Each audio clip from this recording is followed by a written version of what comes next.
Follow your dreams, they say, as if it's as effortless as falling asleep. My own dreams are far from serene, chaotic, fragmented, and often nightmarish. Running down a dream, as Tom Petty famously sang, feels more like going to bed at 8 p.m. while your friends throw a wild party in your living room. I haven't had a real job in 10 years. I've had a few odd jobs. I filled out applications that I never turned in, but my work has been the full-time pursuit of music for 3,652 days. I've spent countless hours staring at an empty page, filled with uncertainty about paying the next month's rent. But somehow, the blank space fills with words, slowly evolving into completed stories and songs. I've always found a way to keep going.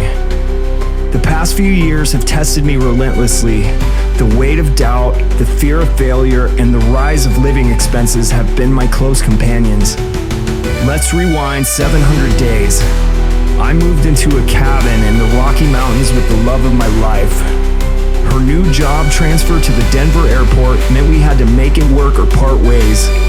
After a long conversation with my older brother John, the drummer in my band, he encouraged me to go out and pursue a deeper meaning. I found myself leaving behind not just a band or my brother, but a crucial part of my support system.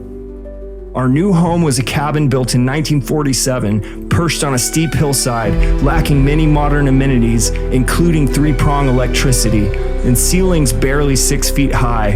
In the first week, I crashed my car on the driveway after a light dusting of snow. I spent hours shoveling our quarter-mile-long driveway and the 39 steps leading to the front door. The first winter was brutal. I was unprepared for the sub-zero temperatures. I wore a thin jacket from Walmart and gloves meant for working on cars. I shoveled snow until my fingers and toes ached. My beard would freeze over with ice just for it to snow again later that night. I felt like a failure.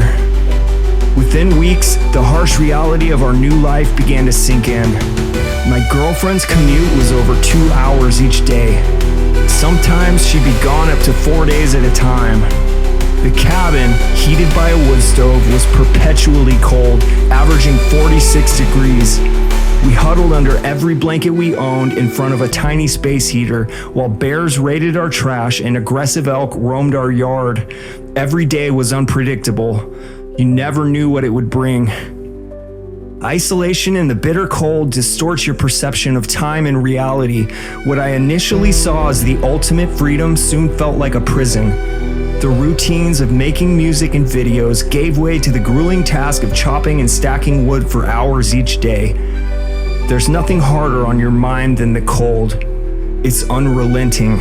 No matter how much you prepare, there's always a storm right around the corner to blow the tarp off your wood stack. You wake up to find your only heat source is soaking wet. Sometimes it would take 2 hours just to get a fire going hot enough to burn the damp firewood. Fast forward to today. I'm in Austin, Texas, in a comfortable 3-bedroom home with my girlfriend.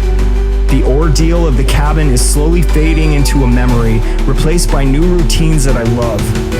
Early mornings, riding my bike, playing music, and being creative.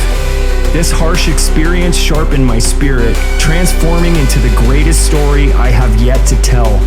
Following your dreams doesn't always lead to easy victories. To suffer terribly and know that you are the cause can only be described as hell. But there's a hidden value, something that I have yet to see manifest. Looking back, I can see now that I accomplished something few would have seen through to the end, and I survived to tell the tale. The real failure isn't in trying and not succeeding, but in not trying at all. True failure is when you don't succeed and decide to never try again. So follow your dreams. Don't be afraid to fail. Be afraid of giving up.